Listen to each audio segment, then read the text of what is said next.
Okay, so today I think we should talk about crazy real estate stories. That's a lot of real estate stories. I want to say real estate. Isn't that weird? The enunciation. Yes. Yeah, nice and slow. But I think that the craziness that we have seen deserves its own podcast. I agree. So let's go. Sometimes life just sucks, and sometimes it freaking rocks. We will discuss all the things from family and real estate to travel and just life in general. So take a seat, or don't, you do you, and welcome to the Lumbattis podcast. Do you like that I'm wearing white today? I do. You know you're not supposed to wear white after Labor Day. But I think that that's an old, wives' tale myth thing. I think that's more in the 70s, 80s. Really? Yes, I think it's totally cool to wear white now. Well, Winter white, although we're fall, but... Yeah, but my ass is half decorated for Christmas, so I feel like I'm already kind of into it. True. And a few people sent you the post that I sent you. Yes. I saw. So many people are like, well, no wonder you're so happy. And then my mom's like the buzzkill, and she's like, no Christmas before Thanksgiving. I'm like, you know what, negative Nancy, maybe you need to put your Christmas tree up so that you're a little happier around these parts. I was cracking up. But so you're known as a crazy Christmas person. Okay, I wasn't though. I never decorated before Thanksgiving because my mom, that's just how we grew up. And I am a believer of, I have so much to be thankful for. I don't want to put Christmas before what I'm thankful for, because I am so grateful, intentionally grateful. But my kids love it. And I'm down to 3 kids living with me now, and which is terrible because Sweetie Pie would have had that Christmas tree up at the end of August. And I'm like, nope. And now the boys, Carson's like, can we decorate? Carson's been asking me at least for a good 3 weeks if we could decorate for Christmas. I didn't know David was all for the early Christmas celebration. Yes. Because when we set up the Christmas tree last year spontaneously for the event, I remember him like, really? You guys want to put up Christmas tree? So I had no idea. And my house was decorated for Christmas. That's right, it was. So I don't know why he was so surprised. But no, he loves Christmas. It is his holiday. He loves it. He would love for me to wrap just even empty boxes and put them under the Christmas tree just so it looks amazing. He's very into it. So needless to say, but here's the thing, going back to white. One, I spill on myself constantly. And just because I'm in a hurry and constantly going. So I feel very ambitious in my ability to keep this clean today. But I also feel like, listen, even if wearing white after Labor Day really is still not a thing, I'm a mom, a real estate agent, a wife, I have a million other fish to fry. I just want to look cute, and it matched my white shoes. So I'm here for it. But you have purple in the front. So it's almost like this is a bib for any spills. You know what? Because you're not going to be over here chewing on your shoulder. So you got your bib going. Don't underestimate me, okay? Okay, no, okay, that's not what we're talking about. Today we're going to talk about crazy real estate stories. You have to have a million. I feel like because I don't really make a big deal out of a lot of things, I don't know what's necessarily a big deal. You always say that I'm very good about talking things down. I know. You are seriously things that people would get 100 to on their stress level. You're like, oh, no big deal. It's a 5 for you. You make a phone call and it's like, oh, it's great that you model that for our team. Thank you. Because then we realize oh, this isn't a big deal. And also, it's actually helped me in my life because I tend to catastrophize. And I really do think, what would Lauren do in this situation? Oh, my gosh. So you're affecting me, helping me not go down the rabbit hole. Well, you're like my therapist, so I'm grateful. Did you see that meme that I sent you the other day? You had to have, where I was like, yes. Thank you for going to therapy so that you can give me therapy through your therapist. It's lovely. No, I just think... It was the trickle-down effect. Trickle down. Yeah. That's exactly right. I just think that, a lot of times buyers and sellers get very stressed out in the situation that they're in because it's a stressful situation to them. So I always want to be the calming effect to that. Mm-hmm. So when they call me, hey, this is the issue. Okay, listen, these are going to be our options. This is going to go down generally one of 3 ways, either exactly the way that you want it to, exactly the way that the opposing side wants it to go down, or somewhere in the middle. There is real no in between. One of those 3 things is going to happen. So I think if I expect the best, but prepare you for the worst case scenario, the worst case scenario isn't always that bad. Mm-hmm. So I feel like when somebody comes to me with an issue, except that one agent that hung up on me, oh, she was so pissed off. Is this the one? This is the one for the property that we sold off the 15. In Corona. Yes. I wasn't going to say we spoke about her already. Yes, we did. Bless she has this quite woman's the heart. reputation. She sure on does. our team, at least. She sure does. She was so pissed. Something was happening loan-wise and stuff, and the communication had always been open, but yes, we were not following the contractual guidelines. I said we would remove contingencies by this date. Unfortunately, we couldn't because something came up which she knew well. She was well aware of. Not only was she in constant communication with myself, but with our lender as well. So she knew. What I think tends to happen a lot in real estate transactions is the opposing side is getting harped on from their client. And instead of saying, hey, this is what's going on, let's take a step back, they want to be their advocate. So instead of calming them down, they're like, yeah, you're right, rah, and they're like riling them up. And it's like, sis, no, let's talk about this. Okay, remember, they told us this and this, and so this is what we're doing now. And sometimes that can get caught up in people thinking, oh, well, you're just on the other side. You're not taking my thoughts seriously and this and that. Well, no, I've done this for 17 years. So I know that this is what's going to happen. So when there is a big deal to be made, I will make a big deal. Like, I will lose my shit. I will cut you off at your knees. Like, and there's no coming back. There are no prosthetics that you can put on to be good in my light. But it takes a long time to get there. But crazy real estate stories. One of the real estate stories I have, we were in escrow and I was representing the sellers, and the sellers agreed to do some things on the property. Now, once you agree to do things on the property, you have to complete those items. Like, it's then a part of the contract. And they were like, no, we're not doing them. I don't care what happens. I don't care what you say or what you do. We're not fixing it. And I was like, you're going to go to court over this. So naturally what I did was I got somebody in there to fix the remaining 2 items that they had not done anything with. They had done everything else. It was just 2 items. And they were going through a moment with health stuff, not them personally, but people in their life. So I tried to be very understanding and stuff like that when it was coming down to it. But that was probably not crazy. I was just like, you have to do this. If you agree to do something, you've agreed in writing, like, these people can hold you to it and take you to court. As far as crazy real estate stories, though, I think you have a good one. I do have a good one. I was actually trying to think. I have a couple weird. Being in real estate as a woman is okay. I don't mind doing open houses by myself. I know a lot of people. You're not allowed to. I worry for you. I worry for 90% of the time I do open houses by myself. Stop it. Yes. How was I not aware of that? You don't have I don't think it's hey, I don't know. I don't get scared. I have no problem. I did have You very carry mace. Like, I'm not messing around for real. I don't. Okay, she's going to start now from now on. So if you're listening to this podcast and you're a creeper, she's going to have mace. Well, there was a creeper at this open house, and it was the house I sold up in the high desert, and it had a casita in the back, and I was touring a couple through it, and the wife went out first out of the casita, and I held the door open for the husband, and then he shut it behind his wife. So it was just him and I in the casita, and he was like, "You're really attractive." I was like, "What the fuck is happening?" So I just smiled and just played dumb, like I didn't know what the hell he was trying to do, and I said, "Oh, thank you." You should have said, "That's what my girlfriend tells me." So then he knows, like, you are not interested. So, and then I just grabbed the handle and I walked down. I was like, "Let me show you up here," and I just kind of played past it. But that was the only scary time I ever had it wasn't even scary to me, the only inappropriate open house situation. So I think I'm good. But I did have a crazy final walkthrough. I remember this. Yes. I remember. So you have to tell the story. It's so good. Pull up to the house, and I'm like 15 minutes early, or I think we were supposed to meet at 11. So this is before 11 a.m. So it's 10:45 a.m. And I know where this is going. So the house was definitely a fixer. I knew that the client was going through a divorce. We were representing the buyer. Yeah. And the seller was going through a divorce, not correct. Our client. Yes, the seller was going through a divorce.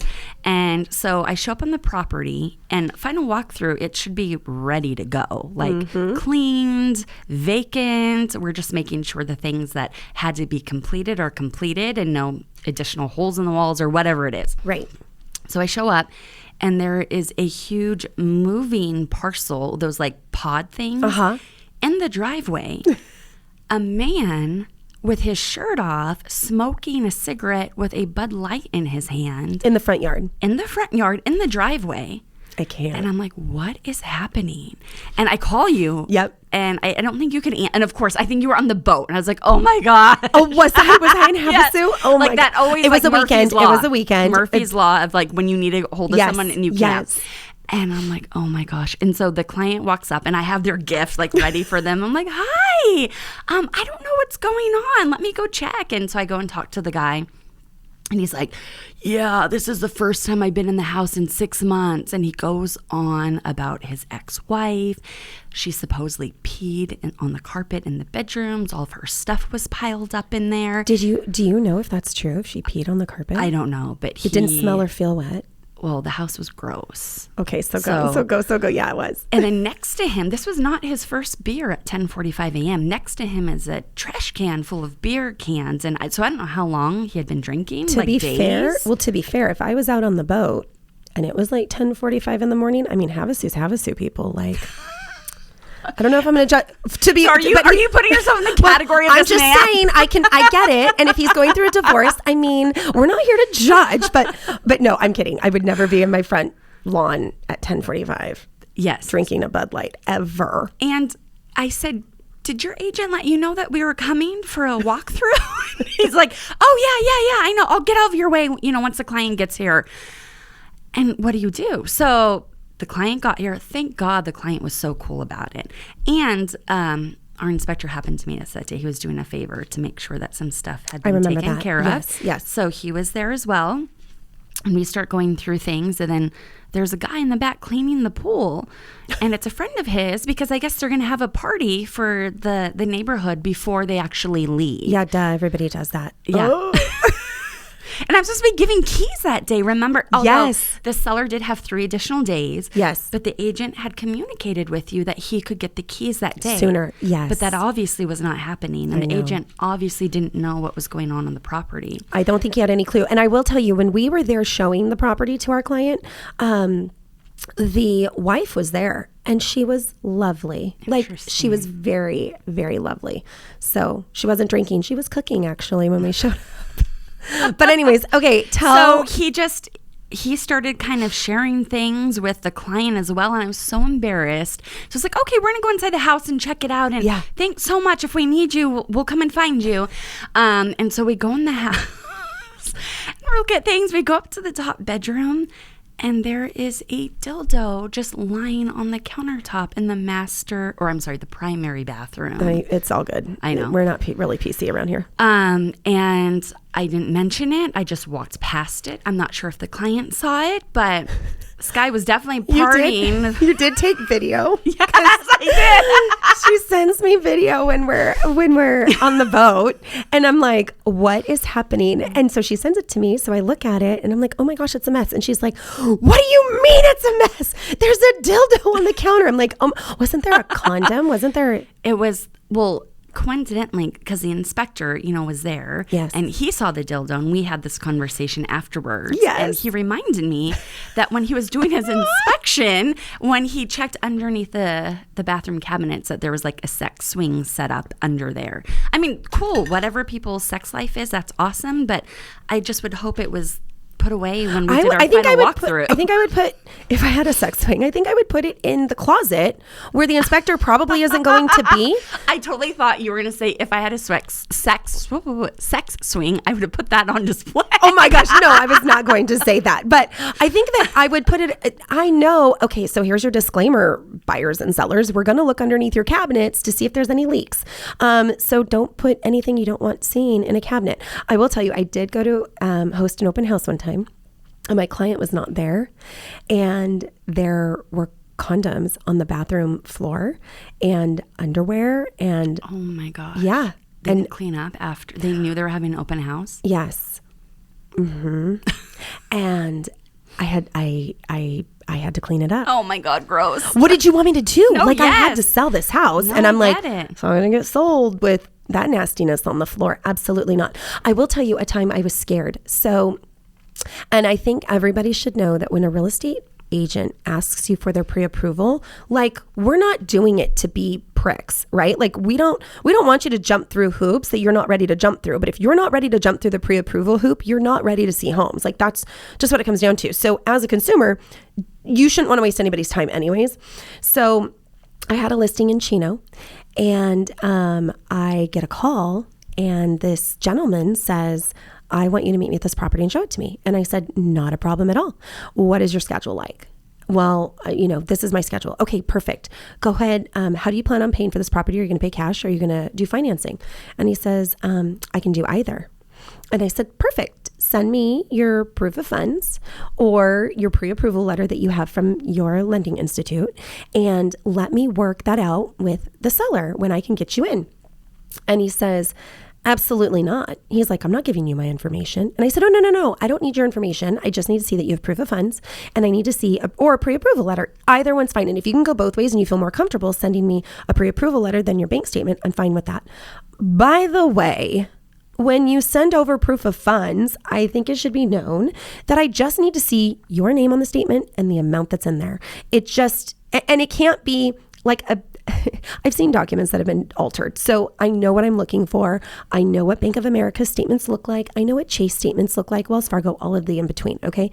So don't send me over a bogus one. I'll know it's bogus. Anyways, and I can also call, by the way, I don't know if you know this or not, you can actually call the bank to confirm that this person does hold an account there. Really? And that I don't know that they'll confirm the exact amount of money in the account. I don't think they can do that.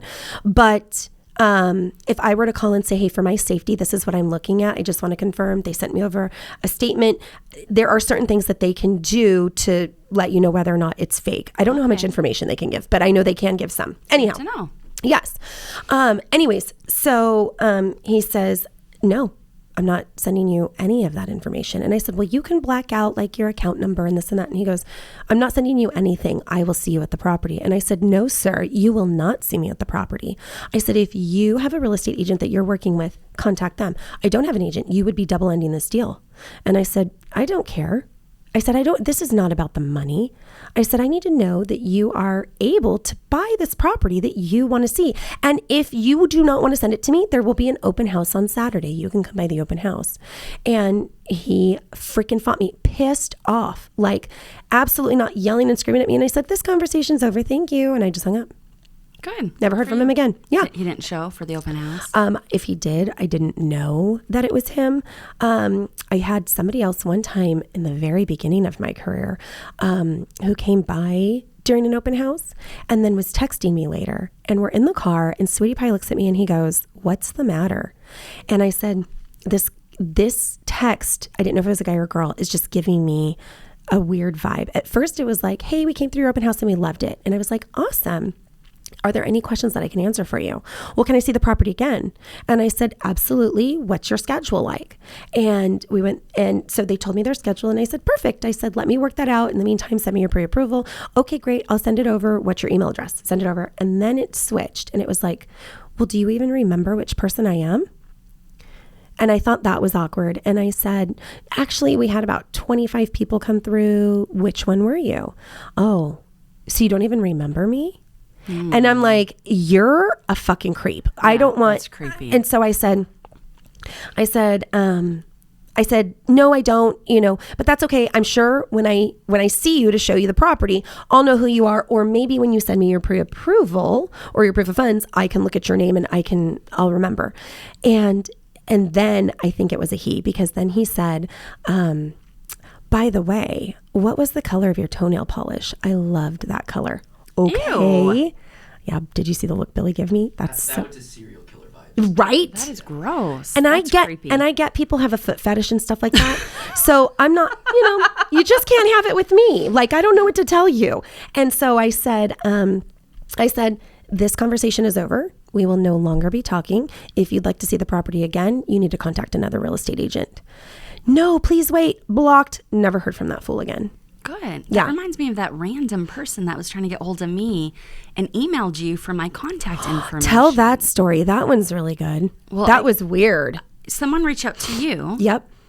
And then you passed on their information. So they emailed me, which if you are looking for a real estate agent, emailing, I would think, is the least like introductory way to get a hold of somebody. We are in the field a lot. And so if I'm in the field, I'm not checking emails. And as you know, I generally check emails twice a day, morning and night. And sometimes that night is like 8, 9 p.m. So if you message me something, if you email me something at 10 a.m. looking for a real estate agent and I don't get back to you till 10, well, you think that I'm not on top of it when actuality is I was out with other clients doing other things. If you would have sent me a text or a phone call, I could have called you back or texted you back right away. So anyways, he messages me and he goes, "Hi, I'm looking for Nicole Segreto. I know she's on your team. She helped me." Didn't he say you helped him? Mm-hmm. Which was weird because I said, "I know your transactions." So it would have at least rung a bell because you always say how good I am with memorizing like addresses and stuff of clients. Sorry, I didn't mean to kick you. So I'm like, this does not sound right. So I sent it to you and you tried to figure it out. And then he started communicating with you over WhatsApp. Yes. So I messaged him back. Yep. Which it would be odd that he would have your email and not mine if I had helped him. But anyhow, I messaged him back and it reminded me because you said how that guy asked you if he had remembered you or you had remembered him. Yes. This guy said, "Did you remember me?" And I said, "I don't, but I see so many people. Did I meet you at an open house? Did I show you?" If I showed him property, I would have remembered him. Could you imagine if he was like, "We went on a date 6 years ago"? So he said, "My wife and I attended an open house and you helped us." And I said, "Oh, awesome." He goes, "Well, actually we're divorced now." And I said, "Oh, I'm sorry to hear that." He said, "Yeah, I need some help finding a property. I'm in Hawaii right now, but someone had just died in his family and he was going to be inheriting their property. He needed it sold and then he needed help buying a new property." Right. I said, "Awesome. I can help you." And then he asked if we could communicate on WhatsApp, which was kind of weird to me, but I thought, okay, maybe. Sidebar, I will say this conversation went down prior to now there's a lot of scammers who want to go on WhatsApp. So just so you know, scammers, we're not falling for it. So stop wanting to communicate on WhatsApp. The minute you say WhatsApp, I'm out. I don't. And the sad thing is there probably are people that want to deal on WhatsApp. We don't deal on WhatsApp. There is no reason why a conversation does not need to be traceable. There's no reason. If you are a legitimate buyer or seller wanting to work with me as a real estate agent, there's no reason why we shouldn't be able to trace our conversations. Anyways, so go ahead. Absolutely. So I started communicate with him on WhatsApp and then it kind of changed. And he asked if I was still single, which I don't know how he knew I was single, because I wasn't wearing a wedding ring. And I said I was. And he sent me a picture of him with his daughter. And I said, "Oh, yeah, I'm sorry. I can't place the face." And I said, "But I would love to help you out. So just send me your information. Can you send me the address of the property?" And he said, "I'm out and about right now. I can't do it, but I'll send it to you later today." And I said, "Great. I look forward to hearing back from you." Thought that was the end of the conversation. It wasn't. No. Then he asked, he said he'd be back in town the following week and he'd love to take me to dinner and we could discuss everything then. And I said, "Okay, I need to see the property address first." And then he asked if he could buy me a gift while he was in Hawaii and bring it to me. And No, I sir, said, you cannot. "I feel like this is a little inappropriate. I would love to help you, but I'm not in the position of accepting gifts, nor do I want to go out for a meal with you." And he got a little offended. And so I ended up having to block him. Yep. I was like, we're done with this conversation. Yeah, I was sending you screenshots. I'm all, like, no, what we're the done. hell? And again, the whole WhatsApp thing was before. Now a lot of scammers do that now. And I don't know what this guy want or what his intentions were or any of that But stuff. this goes back to being a woman in real estate. Like, this would never happen to a man. That's so This kind of true. stuff is very common, I feel like. And if you are a man listening to this podcast and this has happened to you, I'm kind of intrigued. I want details. I want to know what it is. And I don't know. I think the reason why this happens to women specifically is because we are known for being nice. And 100%. And that's the thing. And I don't want to be a bitch. And so I'm nice, or I will play dumb because I don't want to ruffle feathers. Yeah. And but it's completely inappropriate. it is. But you calling him out on it and being like, this is inappropriate. No, I'm not even interested. Thanks, but no thanks. And for me, I just block people. Like, my block list is probably longer than my contact list. But I just... If you're gonna be weird somewhere else. There is so much talk around realtor safety that I think it's a little ridiculous that more people aren't more alarming. So we need these agents, even the newer ones who are super hungry, we need them to start looking out for themselves so that we can help everybody. Because if people know that no real estate agent's going to put up with their shit, they're going to stop.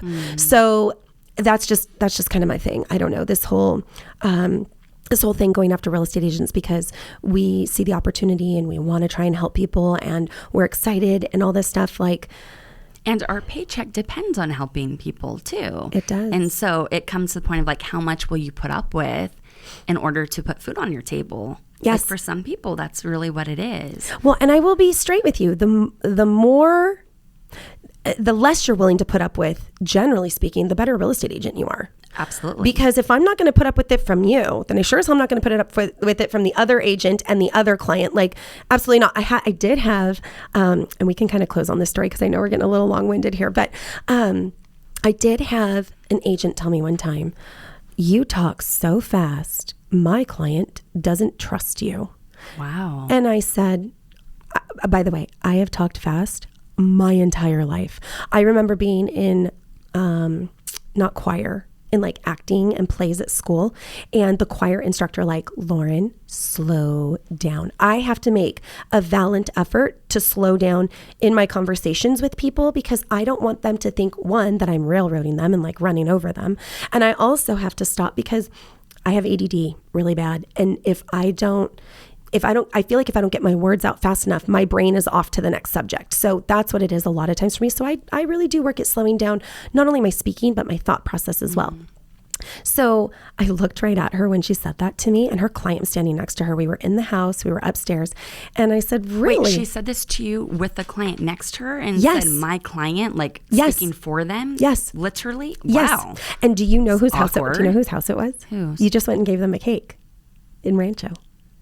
It wasn't their Rancho house. It was their house in San Dimas. It was them. Okay. So when It's I a sold, beautiful house, by the way. isn't it? Oh They my did so much work gosh. to it. It's gorgeous. Yeah.